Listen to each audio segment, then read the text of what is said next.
하나님의 은혜가 우리 모두에게 넘치길 바랍니다. 아멘. 헤롯 아그리파 1세가 교회를 박해하기 시작합니다.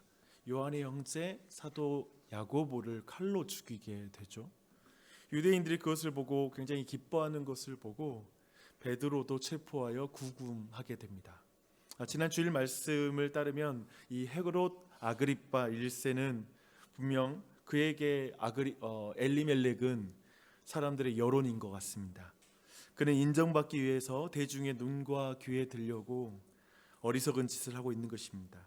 그는 베드로를 유월절 이후에 공개 처형을 하기 위해서 이제 구금해 둡니다. 군인 4씩 4개 조를 편성하여 그를 지키게 합니다.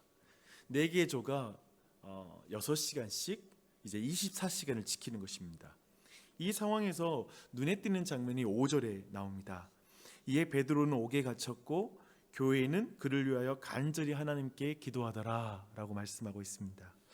무슨 기도를 드렸을까요? 이 상황에서 살려주세요. 분명한 것은 주님만 의지하는 상황, 주님께만 간절히 매달리는 상황을 보여주고 있습니다.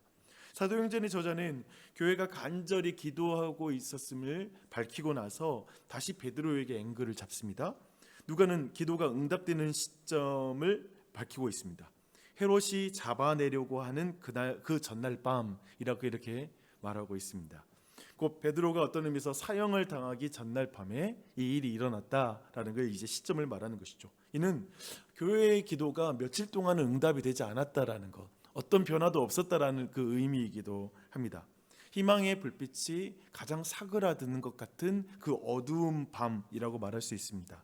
여러분, 이럴 때에 우리의 기도는 더 간절해지기도 하고요. 어떤 의미에서 기도를 더 이상 하지 못하게 될 때가 이 시점이 아닌가 싶습니다. 누가는 이어 더 절망적인 장면을 또한 그려서 우리에게 말하고 있습니다. 로마의 사인 경비책에는 간수 2명이 죄수의 양쪽 손과 사슬로 묶여 놓는 그런 방식입니다. 육체적으로 완전히 속박된 상태였다는 걸 말해주고 있습니다. 탈출의 가능성을 최소화하려고 하는 그들의 방법을 우리에게 알려주고 있습니다. 그리고 나머지 2명이 감옥 문을 지키는 것이죠. 그리고 밖으로 나가려면 총 3개의 문이 있는 거예요. 지금 감옥을 막고 있는 문을 포함해서 2개의 문이 더 존재한다는 걸 말하고 있습니다. 이것이 강조하는 것은 지금 베드로는 인간적으로 거기에서 나올 수 있는 방법, 살아나올 수 있는 방법이 전혀 없다라는 것을 가리키는 것이죠. 하나님의 개입 없이는 이거 구원이 불가능하다라는 걸 지금 성경은 강조해서 표현하고 있습니다. 마치 교회가 간절히 기도하지만 지금 헤롯의 마음은 완고해서 미동도 없다. 그리고 어떤 그가 지금 다시 살아서 나올 수 있는 어떤 외적인 환경의 변화는 전혀 없다라는 걸 알려주고 있는 것이죠. 그럴 때가 있습니다. 기도를 해도 상황이 바뀌지 않는 것 같은 상황이 우리의 인생에 있는 것 같습니다. 단지 우리를 묶고 있는 환경과 관계만 그렇게 변하지 않는 것이 아니라 어떤 의미에서 우리 자신이 아무리 기도해도 내 마음도 안 바뀌는 걸 느낄 때가 있어요. 우리 스스로 묶고 있는 나의 생각과 습관이라는 게 있고 완고한 마음과 판단이라는 것, 어떤 그런 내 생각의 감옥 속에 내가 갇혀 있고 내 스스로는 도저히 거기에서 몇 개월째, 수년째 빠져나온 적이 없는 그런 경험을 할 때도 있습니다. 기도를 했는데 상황이 더 악화되고 있는 것 같은 그 상황이 지금 이날 밤, 지금 이 상황이라는 생각이 듭니다. 그런데 갑자기 주님의 천사가 나타나고 감옥 안에 빛이 비쳤습니다. 여기에서 갑자기는 하나님께서 뜻밖의 방법으로 일하고 계신다라는 것을 표현하는 갑자기입니다. 호련히입니다.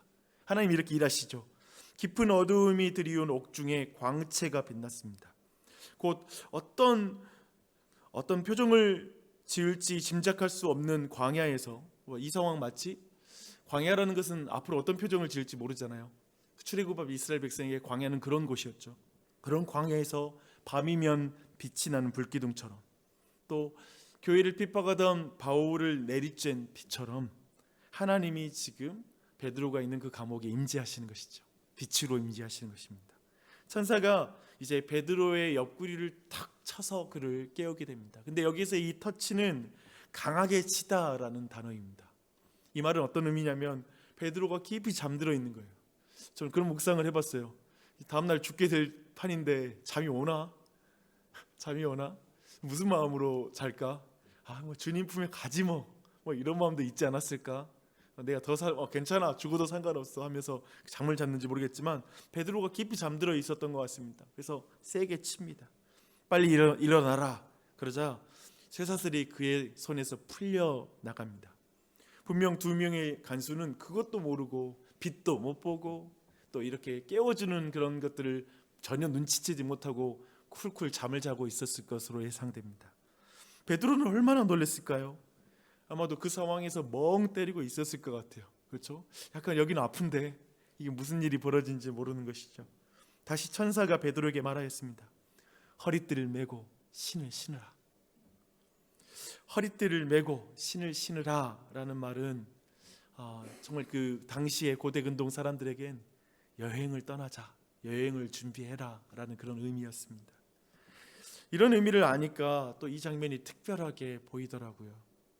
어쩌면 이제 내 인생의 여행이 다 끝이 났다, 내일이면 끝나겠구나 하고 깊이 잠들었을 그 베드로에게 너의 여행은 아직 끝나지 않았단다, 함께 여행을 다시 떠나자 라고 하는 주님의 말씀 같아서 너무나 따뜻하게 와닿았습니다. 베드로가 이제 그렇게 하니까 천사가 다시 말했습니다. 겉옷을 입고 나를 따라와라. 이제 주도권이 완전히 하나님께 있다라는 걸 그리고 있는 거예요. 하나님께 주도권이 있어요. 베드로는 아무 계획도 없죠. 여기에서는 베드로의 어떤 능동적인 어떤 행동도 없죠. 철저히 순종과 인도만을 받을 뿐이죠. 그런 자리에 있습니다. 이것은 마치 지난 주일에 다윗이 아기스 왕에게 미친 척하면서 연기할 때, 그리고 오직 하나님께 기도할 때 모든 상황은 수동적이죠. 그가 살아남을지 어떻게 할지 자기가 혼자 계획을 세워가지고 앞으로 혼자 담을 뛰어넘어서 도망쳐야 되겠다 이런 계획은 없죠. 모든 건 수동적이죠. 사실상 모든 결정이 하나님께 있음이 강조된 것과 마찬가지입니다. 베드로는 천사를 따라서 이제 밖을 나가요. 아마도 첫 번째 문을 나가는 것이죠. 천사가 근데 천사가 하는 일이 현실인지 환상인지를 구분하지 못했다라고 말하고 있습니다. 지금도 그렇죠. 왜냐하면 하나님의 일하는 방식이 너무나 자신의 예상을 넘어서니까요. 너무 놀라웠어요. 확실한 것은 그가 기대도 예상도 간절히 이렇게 해달라고 계획을 품으면서 기도하지 않았기 때문에 이것이 지금 자기가 보고 싶어하는 헛것을 현실로 보고 있는 그런 건 아니죠. 그렇죠? 그가 간절히 소망하던 모습은 아니에요. 예상하지 못한 일이죠. 계속해서 천사에게 이끌려 베드로는 첫째 파수대를 지나고 두 번째 파수대를 지납니다. 이 중에 보안체계, 곧 인간이 통제하려고 하는 모든 장치는 하나님 앞에서 무력합니다. 그렇죠? 로마와 헤롯 왕이 만든 보안체계가 하나님 앞에 얼마나 무력한지가 드러나는 이 사건인 것이죠. 이 모든 것을 그리면서 나갑니다. 주 안에 사랑하는 여러분, 우리 하나님은 완전한 속박과 절망 중에도 일하신 하나님이십니다. 이 사실을 믿으십시오. 그래서 혹시라도 여러분의 손발이 묶인 것 같다라는 표현을 쓸 때가 있잖아요. 이제 아무런 내가 일할 수도 없고 어떻게 할 수도 없다라고 하는 순간이 닥칠지라도 하나님은 일하시는 줄 믿습니다. 다윗이 자신의 잘못으로 수치와 절망에 빠졌을 때도 하나님은 일하고 계시고요. 베드로가 헤롯 왕에게 속박을 당하고 절망 중에도 하나님은 일하십니다. 어떤 의미에서 내가 잘못해서 그 상황에 빠져도, 아니 내가 정말 하나님을 따르기 때문에 고난을 당해도 그 가운데 하나님은 함께 계시는 분인 줄 믿습니다. 여러분 혹시 속박과 수치, 절망 중에 낙심한 분 계십니까? 혹시 여전히 어두운 터널에 머물고 있다고 생각하는 분이 주변에 있습니까? 그런 면에서 하나님의 구원은 늘 예상치 못하는 방법으로 임하는 것 같습니다. 오랫동안 기도하면서 지금 낙심하고 있는 그 영역에서도 하나님은 우리가 예상치 못하게 일하실 것입니다. 그분을 기대하십시오. 그분을 믿으십시오. 누군가에게는 자격 없는 자에게 너무 자격 없다고 생각하면 하나님의 일하심이 너무 놀라워요. 또 한편에 누군가에게는 너무 나쁘기만 한 상황 속에서도 하나님의 빛은 임합니다. 하나님의 빛은 내리쬐 수 있습니다. 이 사실을 믿으십시오. 그래서 하나님께 빛을 비춰달라고, 주님께 은혜를 부어달라고 기도할 수 있습니다. 하나님은 또한 이런 분이세요. 하나님은 무력한 자를 일으켜서 따르게 하십니다. 사실 우리는 그 절망적인 상황에 간절히 기도해도 못할 판에 깊이 잠들 때가 있죠. 그냥 나 자신이 그냥 당사자가 더 기도를 못해. 밖에 있는 교회는 더 기도하는데 그 사람은 기도를 안 해요. 그거 아세요? 그 사람이 기도해야 되는데 그 사람은 기도하지 않고 다른 사람이 기도하는 것을 경험할 때가 있는 것 같습니다. 근데 하나님은 그런 무력한 자를 일으켜 따르게 하십니다. 그렇게 하실 수 있는 분이십니다. 하나님이 일하실 때 우리는 다 이해하지 못해도 따르는 자가 됩니다. 이것도 은혜 아니에요?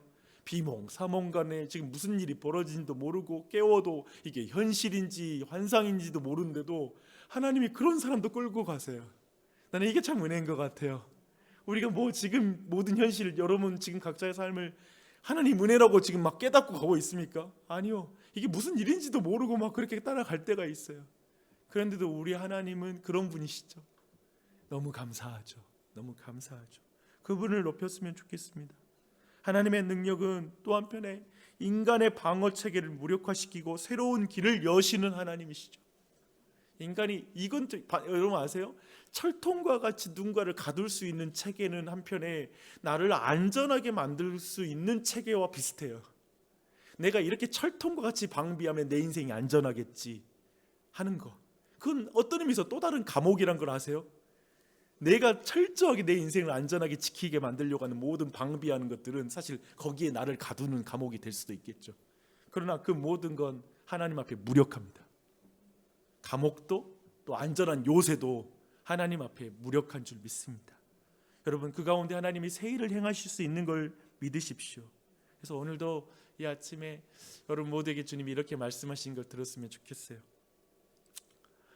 누구야 허리띠 메고 신을 신어라. 오늘의 여행을 떠나자. 오늘도 나도 너와 함께 오늘 할 일이 있다 라고 하시는 이 말씀이죠. 그 말씀 듣고 또 기도할 때 그 음성 들으면서 이제 기도하는 거거든요. 여러분 진짜 그 인생 듣고 하나님 허리띠 맬게요. 하나님 신을 신습니다. 주님 은혜를 부어주십시오 라고 간구하며 나아가되 특별히 교회에 아픈 사람들이 많이 있는 것 같아요. 계속해서 우리 애아니와 루민을 위해서 계속 기도해 주시길 부탁드립니다.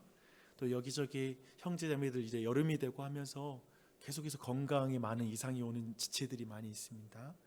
우리 창한 형제 그리고 우리 진호 형제님 어제 안에 위에 있는 여러 가지 종기 같은 것을 떼냈는데 여러분 계속 완전한 회복을 위해서 기도해 주시길 부탁드리고요. 또 계속해서 아픈 자들을 위해서 여러분이 계속 기도해 주시길 부탁드립니다.